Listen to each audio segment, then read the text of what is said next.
වෛරී පුද්ගලයෙකු නම් මේ දෙකත් අනිවාර්යයි. දැන් ඔය මොන පින තිබුණත් මොන විදිහට ක්‍රියාශීලී වුණත් පුතේ වැඩක් නෑ. වාගේ මනස සංසුන් නැත්තම්.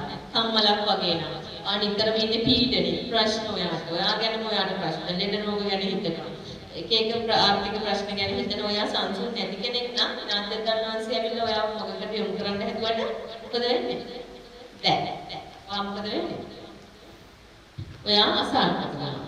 ඔයා මේ වගේ කෙනෙක් නම් තමයි සාර්ථක වෙන්නේ. හරි?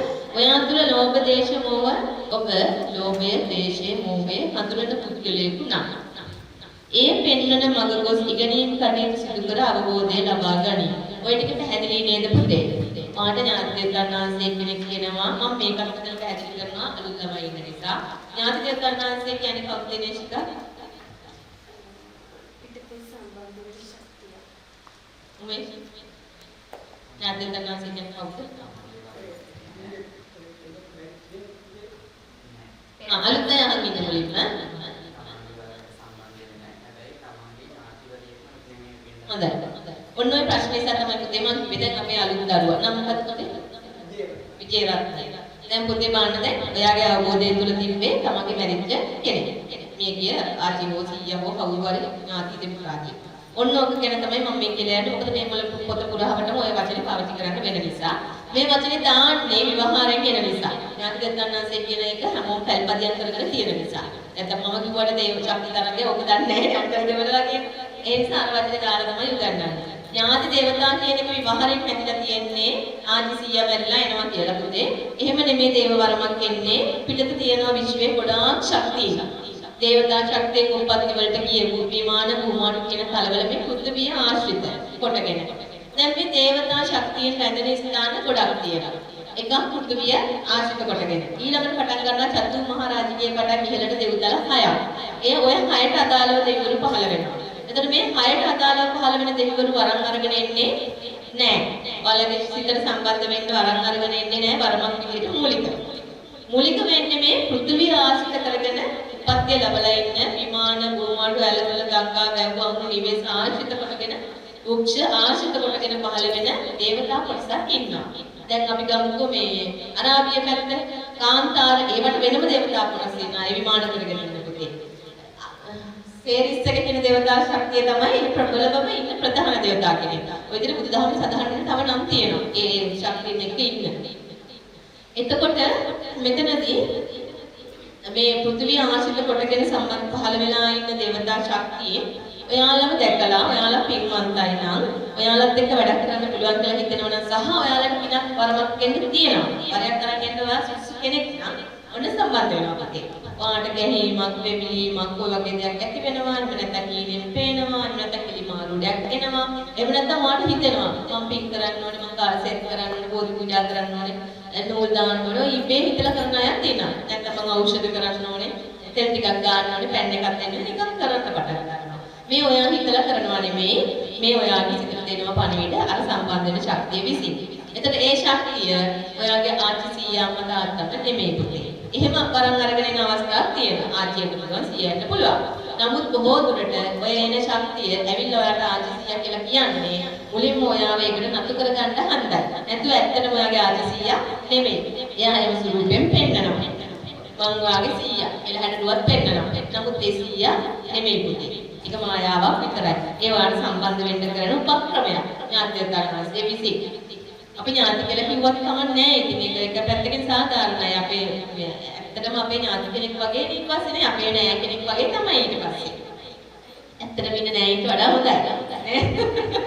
නෑ ඊට වඩා කොහොමද හොඳයි කොඩි ප්‍රොපර්ටි ගන්න. ඒ කිව්වේ උපත්ති ඉඳන් වරන් යනවනේ පුතේ. දැන් එතකොට එන්නේ සාමාන්‍යයෙන් ආත්ම භව ගණන් තමන් එක්ක හිටපු අපි හිතමු දැන් ඔයා ඉන්නවා කියාත්ම දෙව්දලිය. විමාන මේ භූමාට තලයේ කරේ ඉන්නවා කියමුකෝ. ඒක ඔයා එක්ක හිටපු දෙව්දා කොටසක් වෙනවා යාළු පිරිස. එතන ඔයා මේ භවෙට මනුස්ස උපත්තියක් ආවහම ඔන්න යාළු සම්බන්ධ වෙනවා. ඒකෝඩක් තරමක් වෙනවා. එහෙම මොකද ගොඩක් හම්බ වෙලා තියෙනවා. ගොඩක් ශක්තිය සම්බන්ධ වෙනවා. ගොඩක් විට සමහර අයට වරන් නෙමෙයි ඉෂ්ට දේවතා විදිහට ඉන්නේ. මග පෙරේ යාළුවෝ ටික එකතු වෙලා මග පෙරේ. කොහොම ඒවා තියෙනවා. එහෙම අයව සමහර අයට දැන් නැත්තම් ලං කරගන්නත් පුළුවන් බලන්න. අර පින් කරමින් මගේ නෑ ඒ බවල ඉන්නේ ඒ ශක්තිය සම්බන්ධ වෙන්න කියලා අදිස්ථාන කරාම එහෙම සම්බන්ධ කරනවා. ඒක ඉතින් ප්‍රබලව පින්දහම් කරනවා. හරි? එතකොට දැන් පැහැදිලිනේ ඥාතියන්නාසේ කෙනෙකුගේ අලුත් දරුවන්ට පැහැදිලිනේ විදියට පක්රත්තනේ. ඔව්. පැහැදිලිනේ දෙක. එතකොට මැරිච්ච කෙනෙක් නෙමෙයි එන්නේ. මැරිලා ගියේ ප්‍රේත කුඹහඬ මල පිසාචෙක් නෙමෙයි පරමට එන්නේ. ඉතා ප්‍රබල දේවතා ශක්තිය. හරි? හරි. එතකොට එයාලා ඒ එන දේවතා ශක්තිය අපි කියමු අදිනාත්‍යයන්ාංශයක සියල්ල දත් ඥානය තියෙනවද? එයාත් කුඩා දරුවෙක් වගේ තමයි. සමහර අයගේ බුද්ධි මට්ටම් විවිධාකාරයි. පින විවිධාකාරයි. සමහර වෙලට සමහර විමාන කරගෙන පහළ වෙනවා දේවතා ශක්තිය කියලා කියන උච්චයක්. එතකොට දැන් අපි මෙහෙම හිතමුකෝ ශ්‍රී මා බෝධීනාංශ ආශ්‍රිතව පහළ වෙලා ඉන්නවා කියලා. එතකොට එයා ඔයාලා විතර වන්දනා කරන්න යනවා නම් දකින්නවා. දැකලා සම්බන්ධ වෙන්න උත්සාහ කරනවා. හිතනවා මම මෙයාට එක්ක සම්බන්ධ වෙනවා. එතකොට අපිට මෙයාට විමාන විදියට පහළ වුණාට සමහරට එයාට වස්ත්‍ර නැහැ. දැන් මුත්තේවතාවගේ එහෙම දෙකුළු ඉන්නේ. හරි? දැන් මොකක් හරි අඩුවක් නිසා වස්ත්‍ර ලැබෙන්නේ නැහැ. ඔයාලා සම්බන්ධ වුණාට පස්සේ දැන් ඔයාලා හිතට සිතුවිලි දෙනවා. මේ අෂ්ටපෛලකාර පූජා කරන්න, මෙහෙම පූජා කරන්න, නිර්වැඩි සංගල පූජා කරන්න, ජාතක පූජා කරන්න, බුද්ධ පූජා කරන්න.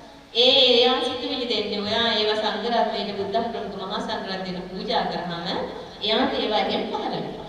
ඒ විදිහට පින් ගන්න පුළුවන් ශක්ති මට්ටම් තියෙන පිනෙන් උසස්කම ලබන එන්න පින ලැබෙන්න එයා උසස් වෙන දේවතා ශක්තියින් ඉන්නවා. එයාලා දෙවරන් වලට සම්බන්ධ වුණාම තමයි සමහර දරුවන් ටික පින් කරලා තමයි වරම අප කරගන්න වෙන්නේ. එක පූජාවන් තියලා බුද්ධ පූජාවන් තියලා තියෙනකොට යාට ඒ දේවල් ටික ලැබෙනකොට යාගේ ඥානය ඉහළ යනකොට දිව්‍ය ශක්තිය ඉහළ යනකොට අන්න එයා වැඩ කරන්න පුළුවන් මට්ටමටපත් වෙනවා ඊට පස්සේ. වඩවරයක් වෙනවා. එතන ඒ අවශ්‍යතාව තියෙන නිසා ඊළඟට ක්‍රියා කරන්නත් බෑ. වන්දන කපන්න ඒව කරන්න පටන් ගන්න බෑ. තව දේවල් තියෙනවා හරි ගන්නවා යාට. ඒක ඔයා එකතු කරලා ඒ ක්‍රියාවලිය කරන්න පටන් ගන්නවා. බරමක් හැදෙන්නේ ඔහොමයි පුතේ. සමහර දේවතා ශක්තියින් ඉන්නවා ඒවා සියල්ල තියෙනවා සල්පිලි දිව සල්පිලි ආහාර පාන ඔක්කොම තියෙනවා එයාට ඕනේ තව පින් කරන්නයි ඔයාලත් එක්ක වෙලා අන්න එහෙම ශක්තියින් ආවහම කෙලින්ම මේ වැඩේට වහිනවා කෙලින්ම මෙන්න මේ පූජා ටික තියලා අවසර අරගන්න මහදෙවියන්ගේ ඊළඟට වැඩ කරපළ ඔය වගේ විවිධාකාරයි වරම් වල ඇති හරි ඊළඟ පිටු පෙන්නගන්න ඊළඟට සාර්ථක වූ ඔබ ඒ විදිහට ඉඳලා දැන් අපි බැලුවානේ ඥානදේශනාංශයේ මගක් පෙන්නනවා ඒ මග ඔයා අර ගුණාංග ටික තියෙනවා නම් ඒ මග යනවා ඊට පස්සේ ඔයා ගෙනින් කටයුතු කරලා අවබෝධය ලබා ගන්නවා ලබා ගත්තට පස්සේ ඔන්න ඔයා මේ මට්ටමට එනවා පුතේ එතකොට ඔබ අසාර්ථක වීමට හේතු ඊළඟට බලන්න දැන් අර හේතු නිසා ඔයා අසාර්ථක වුණා දැන් හැමෝම මේ විදිහට වෙන්නේ නැහැ නේ අසාර්ථකත් වෙනවා ඒ හේතු බලන්න